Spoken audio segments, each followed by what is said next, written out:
আজি মানুহ বিহুৰ দিনাখন আমি ৰাতিপুৱা শুই উঠি হালধি গুড়া হালধি খালোঁ, হালধি গা ধুলোঁ, মাহ আদিৰে মূৰত সানি ল'লোঁ।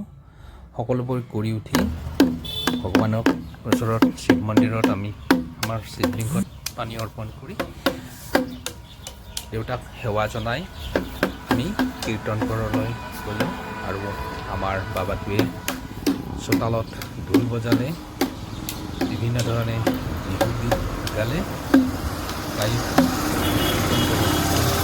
ভগৱানৰ ওচৰত সেৱা ল'লোঁ।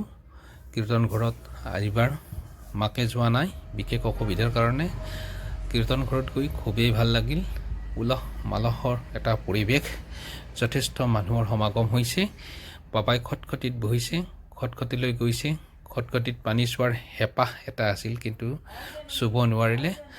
মই দেখুৱালোঁ সেউজীয়া শেলুৱেৰে ভৰ্তি হৈ আছে, সেইকাৰণে চুব নিদিলোঁ পানীখিনি, কিন্তু তললৈ গৈছে। এটা উৎসাহ উদ্দীপনাৰে যাবলৈ ওলাইছে, মই যাব দিলোঁ। আমি তাত ছাৰক লগ পালোঁ, ছাৰৰ সৈতেও ফটো উঠিলোঁ। এতিয়া সেৱাহে আৰু পিছত লগ পাম আপোনালোকক। ধন্যবাদ।